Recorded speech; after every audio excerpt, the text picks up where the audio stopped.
Olá, amigos da Paranormal Ataque. Como é de costume, temos aqui a tendência de trazer temas polêmicos para que você, através dos comentários, possam discutir com a gente. Se vocês consideram verdade ou mentira, se realmente aconteceu ou é apenas história, ou foi um mal interpretada, fica com a gente até o final e se inscreve no canal. Marca o sininho, deixa seu like e compartilha. Agora, chega de papo e nós vamos aqui ao que interessa. Como o diabo ganhou o nome de Lúcifer, estrela da manhã? Não consigo descobrir por que ele é chamado de Lúcifer, afirmou Shelley em seu engenhoso ensaio sobre o diabo. Exceto por uma passagem de Isaías erroneamente interpretada, onde ela está escrito: não podemos encontrar Lúcifer, mesmo que examinemos cada página dos livros apócrifos da pseudos-epígrafes da Bíblia. Lúcifer, como o nome do diabo, não está nas escrituras. Lúcifer, na verdade, não é nome de ninguém. Significa apenas o que leva à luz. Lúcifer é a estrela da manhã, o planeta Vênus, que aparece antes do alvorecer. Ovídio menciona que cada novo dia começa quando Lúcifer brilha, radiante no céu, chamando a humanidade e para seus afazeres diários. Lúcifer excede em brilho as estrelas mais radiantes. A identificação de Lúcifer como Satã vem de Isaías 14:13. Como caíste do céu, ó Lúcifer, filho da alva. Isaías não estava falando do diabo, usando imagens possivelmente retiradas de um antigo mito cananeu.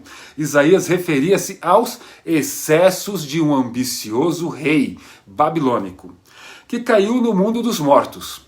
Suas palavras passaram a significar uma referência ao diabo ao longo de 4 etapas. Um rei tirânico é descrito em uma metáfora, o rei é igual a uma estrela brilhante, e a expressão hebraica Helel ben Shahar, o que brilha, ou a grega Exóforos, são traduzidas para o latim como a estrela da manhã. Lúcifer, posteriormente, o rei tirânico, é identificado como um diabo. Ergo Lúcifer torna-se outro nome para o diabo. A resposta à questão por que esse rei foi identificado como diabo é que isso resolvia o incômodo problema da natureza do diabo. Orígenes, teólogo do século III, não se esquivou, ao problema. Ninguém pode saber a origem do mal, escreveu ele, sem ter entendido a verdade sobre o chamado diabo e seus anjos, e quem ele era antes de tornar-se um diabo. E como ele se tornou um diabo? Se Deus criou o diabo e este é em si mal, então Deus criou o mal. As implicações poderiam ser perturbadoras, em especial porque, como salientou Spinoza, o diabo tenta as pessoas ao fazer o mal pelo que elas são punidas depois. Se o diabo houvesse nascido mal, poderíamos dizer que ele pecou? Ele não teria opção a não ser fazer o mal. Mas se Deus não criou o diabo, Deus não é onipotente, e assim mergulham em um mundo maniqueísta, marcado pelo conflito entre bem e mal, cujo resultado é inerentemente inconclusivo. Os padres cristãos do século XV resolveram o problema em 2 etapas. Sim, Deus criou o diabo, mas o diabo não é inerentemente mal. Quando foi criado, ele escolheu tornar-se mal. Portanto, Deus permanece onipotente, mas não é responsável pelo mal. Essa solução exigiu fundamento nas Escrituras, e o modo como esse fundamento foi providenciado explicará por que Lúcifer tornou-se um nome para o diabo. O argumento de Santo Agostinho, principal pensador cristão do início do século V, é instrutivo. Santo Agostinho foi muito mais influente do que Orígenes, que ele detestava. Podemos avaliar seu temperamento quando ele afirmava que, embora homens bons e maus sofram igualmente, existe uma diferença crucial. No mesmo fogo, o ouro brilha e a palha fumega, e a borra não é confundida com óleo, porque saíram da mesma prensa. A mesma agitação que faz a água fétida exalar mau cheiro, faz o perfume emitir um odor mais agradável. Na terceira parte de A Cidade de Deus, sua principal obra, Santo Agostinho explica a origem das duas cidades, a cidade de Deus e a cidade do diabo. Originalmente, diz ele, todos os anjos eram seres criados para viver na sabedoria e felicidade. Alguns anjos, porém, afastaram-se dessa iluminação. Se o diabo é um anjo caído, ele tem de ter caído. Entretanto, a primeira epístola de João assevera que aquele que comete o pecado é do demônio, porque o demônio é pecador, desde o princípio. Para isto é que o Filho de Deus se manifestou, para destruir as obras do demônio. Todo aquele que nasceu de Deus não comete pecado, porque sua semente permanece nele, e não pode pecar, porque nasceu de Deus. 3, 8 e 9. Isso implica que o diabo não foi criado por Deus. O diabo de São João e o de Santo Agostinho não parecem ser o mesmo, mas Santo Agostinho tinha uma resposta. João, de fato, escreveu que o diabo vive pecando desde o princípio. Admite o Santo Agostinho. Mas isso não deve ser entendido no sentido de que ele pecou, não desde o princípio de sua criação, mas desde o princípio do pecado, pois o pecado principiou no orgulho. Essa manipulação o conduz à resposta para a nossa questão inicial. Os maniqueístas não entendem que se o diabo é mau por natureza, não se pode absolutamente falar em pecado. Eles não têm como objetar o testemunho dos profetas. Por exemplo, quando Isaías, representado figurativamente o diabo na pessoa do príncipe da Babilônia, pergunta como caíste do céu, ó Lúcifer, filho da alva. Isso indica que o diabo esteve por algum tempo sem pecado. A explicação do Santo Agostinho mostra que, na época em que ele está escrevendo, Lúcifer não era um nome comum do diabo. É bem verdade que 2 séculos antes, Orígenes interpretara partes do Levítico, Êxodo, Ezequiel e Isaías como referências às manifestações do diabo.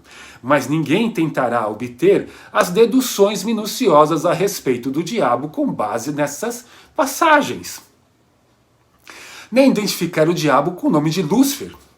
Orígenes estava tentando entender a natureza do mal. O objetivo do Santo Agostinho era outro. Ele queria identificar os hereges. Quem eram os anjos que seguiram Lúcifer? Bom, eles eram hereges, assegurou o Santo Agostinho. O diabo não possui poderes próprios, né? Ele não possui território próprio, e não é uma autocriação. Não existe um princípio oposto a Deus que tenha, né, criado o diabo. E que aconteceu, explica, foi que originalmente o diabo não tinha pecado, porém, mais tarde, alguns dizem 1 hora, outros mais de 1 semana, ele se afastou da verdade, como prova o Lúcifer citado por Isaías. Com efeito, Lúcifer tornou-se nome do diabo, como parte do raciocínio usado para fundamentar a ideia de que o diabo foi originalmente um anjo criado por Deus, mas que recusou a graça e deu as costas à verdade. A motivação por trás da interpretação de Isaías por Santo Agostinho foi a luta deste contra os maniqueus e seus semelhantes, hereges venenosos que asseveram que o diabo derivou sua natureza singularmente perversa de algum princípio oposto a Deus.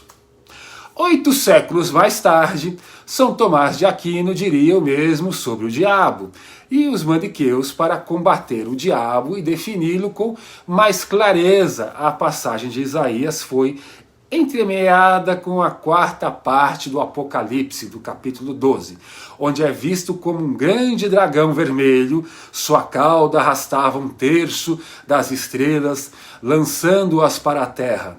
Houve então uma batalha no céu. Miguel e seus anjos guerrearam contra o dragão. O dragão batalhou juntamente com seus anjos, mas foi derrotado. Foi expulso o grande dragão, a antiga serpente, o chamado diabo ou Satanás, sedutor de toda a terra habitada, foi expulso para a terra e seus anjos foram expulsos com ele.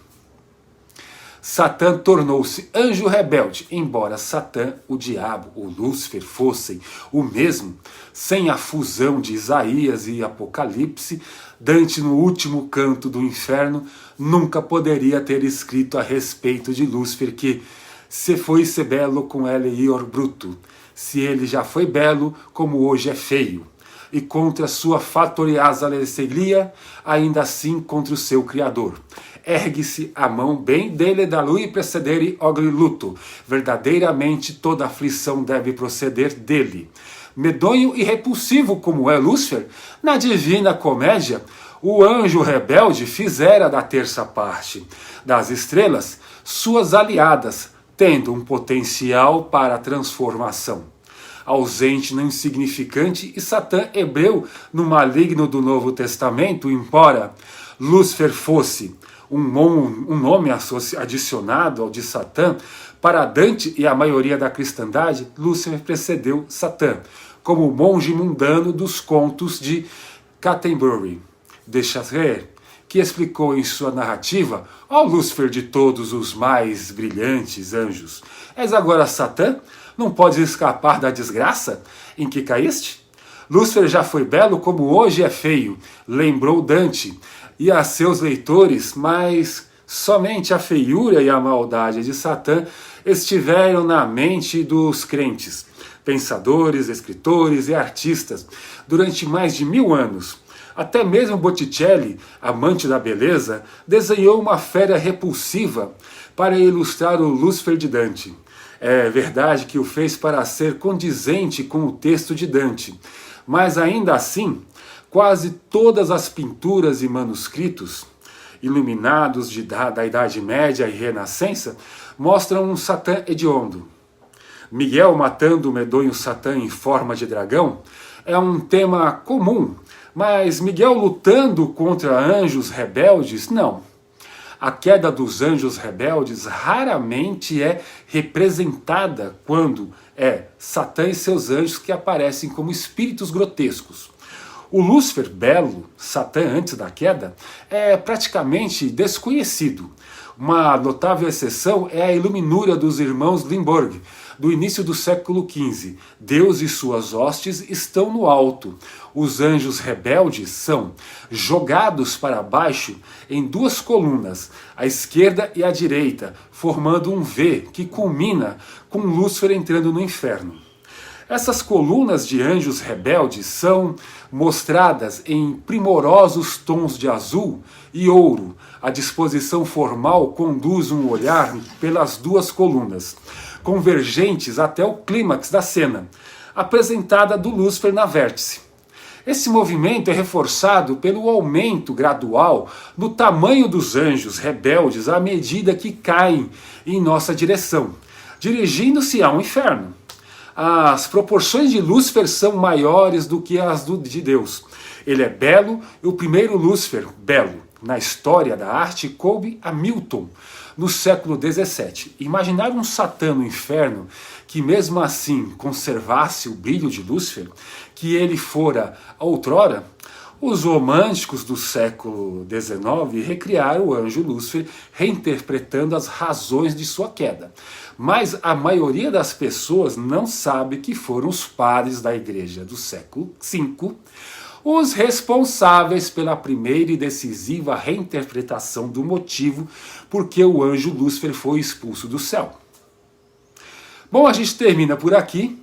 Aguardo que você deixe sua opinião, ela é importante pra gente. Diga o que você achou, se você gostou, se você não gostou, se você concorda, se você discorda. O importante é que você participe, deixe seu comentário, se inscreva, toque no sininho, compartilhe, brigue com a gente, nos apoie, não importa. A discussão ajuda o canal a crescer e chegar em mais pessoas. Um abraço, até breve.